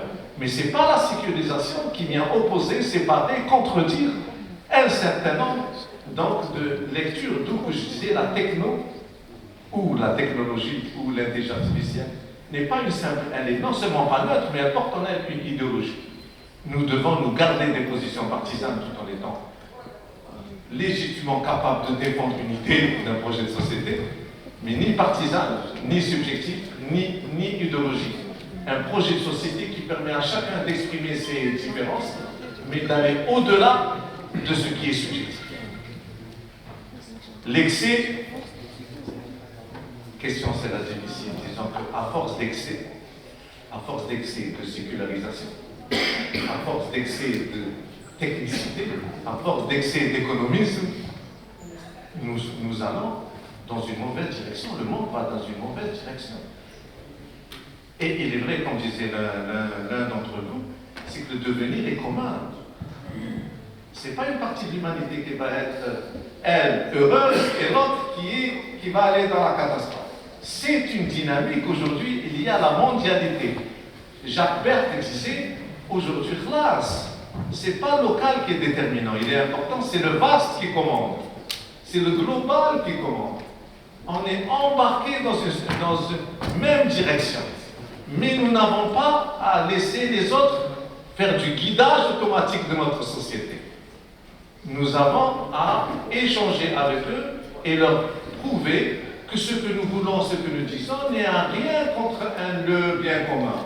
Au contraire, non seulement nous ne sommes pas, nous, Algériens ou musulmans, etc., nous ne sommes pas une menace vis-à-vis de ce qu'on peut appeler l'intérêt universel de l'humanité ou de l'Occident. Au contraire, nous sommes des partenaires crédibles et viables. D'accord, c'est très important. Il faut d'abord qu'ils sachent qu'on n'a qu'une seule parole et qu'on cherche le bien commun. Et lorsqu'on se met en colère, notre colère est légitime. La colère est légitime face à l'injustice. Mais en même temps, nous avons à assimiler ce que la pensée humaine a donné de plus beau. La pensée humaine a donné c'est de plus beau. Ici et là-bas, dans toutes les régions du monde. Et je leur ai dit, nulle région du monde n'a inventé. Ils n'ont pas inventé la sécularisation et la rationalité. Et nous non plus. Seulement chacun lui a donné une progression, une dimension, un développement spécifique lié à ces conditions historiques. Et nous avons aujourd'hui assumé un autre mode de développement, un autre mode de vie. Alors, mot de la fin pour ce dernier groupe. Question, on est apprenant toute la vie. Il faut sortir de donneurs de leçons. Ils n'ont pas à se comporter avec nous comme des donneurs de leçons. Et nous n'avons pas, sous prétexte d'une nostalgie de l'âge d'or, nous comporter comme s'il y avait aussi une hiérarchie des cultures. Nous avons notre génie, ils peuvent avoir de l'heure, et c'est dans la discussion que jaillit la lumière, et dans les différences qu'il y a, il nous faut trouver ce qu'on peut appeler des lignes d'équilibre et de conduite. Que la règle de droit règle en fonction de la Charte des Nations Unies, en fonction de l'intelligence de ce que peuvent faire toutes les élites ensemble, à l'UNESCO ou ailleurs, et on avance ensemble, parce que la médecine est là pour sauver toutes les vies, pas une catégorie de vie. Ce dont on se plaint, c'est les inégalités, la mauvaise répartition. C'est les deux poids et deux mesures. On se révolte raisonnablement contre les politiques de deux poids et deux mesures qui reflètent la volonté d'éhiarchiser, de faire une hiérarchie des cultures et des civilisations. Nous le refusons, parce que l'histoire est là pour le prouver. Et lorsqu'ils nous disent que le problème est dans notre culture ou dans notre religion, c'est l'essentialisme, de l'amalgame. Un aveuglement inadmissible, parce que la preuve existe. Elle existe doublement. À travers l'histoire, la fermeture, l'extrémisme, tout ce qu'on pourrait appeler comme réaction négative, n'a jamais été la forme dominante de nos sociétés et de nos comportements. L'histoire le prouve. Il y a un vol de l'histoire. Nous devons rectifier cette histoire et cette mémoire. Deuxièmement, les textes existent, mais on a une référence qui se veut ouverte, qui se veut apte à l'histoire et à l'interprétation. Et nous avons nos propres pratiques. Nous avons été capables de faire l'histoire. Et la dernière, c'est le mouvement de libération. Contribuer à l'histoire. Nous avons une histoire au sens large du terme qui prouve qu'il y a eu des écarts en théorie et pratique. On peut dire une chose et vivre autre chose. On se contredit. Maintenant, je vais nous savoir, On peut le dire. Mais de manière générale, cet écart, il est plutôt réduit. Voyons comment les autres civilisations et religions parlent d'un certain nombre de principes éthiques et moraux, mais dans la réalité historique, l'écart est très grand. Nous avons à faire l'analyse de pourquoi, à des moments de l'histoire, nous ne sommes pas à la hauteur de nos principes et de nos valeurs. Et les autres civilisations et nations aussi, ils parlent de valeurs de la République, d'universel, de droit d'homme, etc., mais dans la réalité, pourquoi l'écart est important? On se plaint de la politique des deux poids et deux mesures. Et c'est les rapports de force, la production des idées la plus belle des richesses. Ils ont jugé à certains moments où on n'a pas de pétrole, mais on a des idées. On a pétrole, idées, valeurs et créativité et détermination. Et tout ça dans l'humilité. Dans l'humilité, c'est-à-dire que nous reconnaissons en l'autre des capacités aussi de se confronter aux défis et que le dialogue, parce que je pratique le dialogue interculturel, le dialogue interreligieux, le dialogue des civilisations, c'est pas simplement par générosité, mais par reconnaissance que l'autre a besoin de moi et que j'ai besoin de lui. Nous avons tous des angles morts. Il y a des angles où on ne se voit pas. J'ai besoin du recul et du regard critique de l'autre pour pouvoir mieux être fort. Plus je me connais, plus je suis fort. Il nous a dit, le prophète, connais-toi toi-même, tu connaîtras comment c'est mieux. Parce que l'humilité et le savoir commencent par ce que dit Socrate, mais parti aussi mon père et par dire tous les génies du monde. Ce que je sais, c'est que je ne sais pas. Et notre anthropologie, je finirai sur ça, et notre anthropologie, elle commence par là. Là, c'est d'abord la table rase aussi de Descartes qui met le doute, qui enlève toutes les fictions, tous les préjugés, tout ce qui vient faire écran entre moi et l'autre, entre moi et la réalité. J'ai besoin de cette philosophie, de cette culture, de ne pas m'imaginer d'être le centre du monde. Maître et possesseur du monde, a dit le philosophe Descartes. Je ne suis pas maître et possesseur du monde, je suis responsable du monde. C'est cette philosophie, cette culture. Je suis capable d'élever la condition humaine, mais sans prétention. En sachant que c'est une responsabilité collective, mais en commençant à me changer moi-même, je change le monde. C'est une culture, c'est une éthique, c'est une façon et une philosophie. Alors quand on parlait du juste milieu et tout à l'heure, c'est le cœur. Et puis c'est pas seulement le cœur au sens du cœur, non. Quand il compte au sens de l'approfondissement. Nous allons approfondir ce que nous croyons, ce que nous espérons. Sans cesse. Non pas douter de soi, mais en sachant que tout est perfectible.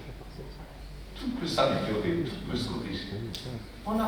Personne n'arrive à un stade suprême, un stade magnifique.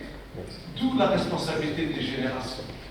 Et on ne peut pas progresser si on n'a pas un lien fort avec la terre, avec la patrie, avec les ancêtres, avec les origines. Parce qu'on est déraciné, un arbre partout. Il le dit d'ailleurs. Les branches dans le haut ciel et les racines. Nous avons à expliquer que toute une histoire de synthèse, d'échange, d'alchimie. Alors, les règlements. Bien sûr que les règlements, elles se discutent à l'ONU, elles se discutent dans les sièges des ensembles régionaux pour réglementer, réguler, assurer la transparence nécessaire mais pas suffisante. C'est l'état d'esprit qui compte. C'est l'état d'esprit qui compte, c'est-à-dire fidélité et ouverture. Et unité et pluralité. Enseigne-nous comment assumer toute cette alchimie, comment l'éduquer, comment la perpétuer. Tout simplement en disant les choses telles qu'elles se présentent à la jeunesse et aux étudiants. Il faut faire ce que vous avez envie de faire. Nous avons le droit de vivre comme nous l'espérons, mais en tenant compte de problématiques complexes. Ça veut dire qu'on n'est pas seul. On n'est pas seul. Maintenant, on est pétri par la culture de la dignité qui a commencé depuis des siècles, pour pas dire des millénaires. Mais cette culture de la dignité, elle n'est pas dans l'autarcie. Elle n'est pas dans l'autarcie, cette culture de la dignité. Elle est dans un souci d'hospitalité, de partage. D'où que Père Amilien, on dit, on veut partager, on veut recevoir, on veut échanger. Mais il y a des principes éthiques. Et l'éthique seule ne suffit pas. Il nous faut de la pensée. Il nous faut de la pensée parce que nous disons que plus c'est complexe, plus c'est compliqué, plus on veut avoir une vision, comme j'ai humblement essayé de le dire et de le faire. Les grands problèmes. On est devant une situation qui est préoccupante. Déspiritualisation, c'est sérieux. Ils sont traumatisés par les guerres de religion, par le fanatisme, par un certain nombre de violences pour dire ne nous parlez pas de cela. Mais en même temps, là, c'est dit que ça. Je ne parle pas de la déspiritualisation. Je parle pas de... Parlons de la dépolitisation. Pourquoi m'enlever la responsabilité de rechercher de manière publique et commune le vrai et le bien? Pourquoi m'imposer un guidage, des normes qui me déresponsabilisent les peuples et les individus? La spiritualité, je n'aime ça. Mais parlons de la responsabilité. Pourquoi double standard? Deuxièmement, la raison. Bien entendu, que j'adhère à la raison et que la rationalité, c'est mon outil. Sinon, je n'aurais pas créé Khawarizmi, je n'aurais pas créé tout ce qui est donné. Et je ne serais pas capable de m'accaparer la technique et la solution. Je peux, mais j'ai le droit de l'intégrer à un horizon qui se veut un horizon d'un sens de la vie et de la mort qui correspond à mes convictions. Je dis même pas croyance, à mes convictions pour que chacun ait ses convictions. Voilà, mes chers amis, merci de votre écoute, dans votre